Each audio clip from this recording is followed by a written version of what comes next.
Big boss 11ನೇ episode Upendra ಅವರ MTV Subbulakshmi ಹಾಡಿನಿಂದ start ಆಗುತ್ತದೆ.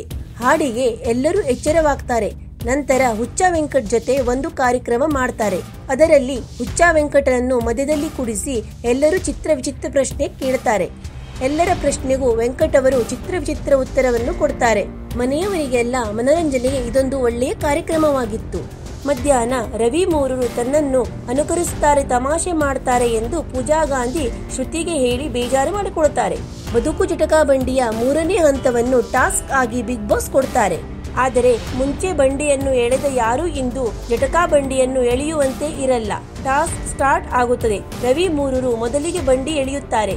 ನಂತರ ಭಾವನಾ ಎಳೆಯಲು ತುಂಬಾ ಕಷ್ಟಪಡುತ್ತಾರೆ. ಮಧ್ಯದಲ್ಲಿ ಒಂದು ಸಲ ಬಂಡಿಯನ್ನು ಬಿಟ್ಟೇ ಬಿಡುತ್ತಾರೆ.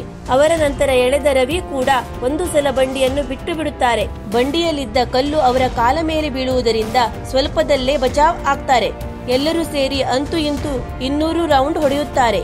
ಆದ್ದರಿಂದ ಬಿಗ್ ಬಾಸ್ ಮೊದಲೇ ಹೇಳಿದಂತೆ ಮನೆಯ ಸದಸ್ಯರಿಗೆ ಬರೀ ಕಿಚನ್ ಮತ್ತು ಲಿವಿಂಗ್ ಏರಿಯಾ ಮಾತ್ರ ಬಿಟ್ಟು ಕೊಡುತ್ತಾರೆ. ಸದಸ್ಯರು ಬೆಡ್ರೂಮ್ ಕಳೆದುಕೊಳ್ಳುತ್ತಾರೆ. ಬೋನಸ್ ಪಾಯಿಂಟ್ ಆಗಿ ನಿನ್ನೆ ಹುಚ್ಚ ವೆಂಕಟ್ ಹೊಡೆದ 70 ಬಂಡಿ ರೌಂಡಿಗೆ 200 ಪಾಯಿಂಟ್ಸ್ ಅನ್ನು ಕೊಡುತ್ತಾರೆ.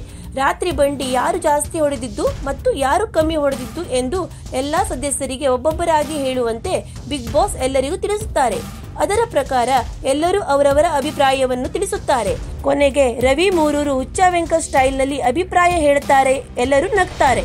ಕೊನೆಗೆ ಬಿಗ್ ಬಾಸ್ ಒಂದು ಟಂಗ್ ಟ್ವಿಸ್ಟರ್ ಲೈನ್ ಅನ್ನು ಕೊಟ್ಟು ಅದನ್ನು ನೇಹಾಗೆ ಕಲಿಸುವಂತೆ ಆನಂದ್ಗೆ ಹೇಳುತ್ತಾರೆ. ಕೊನೆಗೂ ಅದನ್ನು ಹೇಳುವಲ್ಲಿ ನೇಹಾ ಯಶಸ್ವಿಯಾಗುತ್ತಾಳೆ.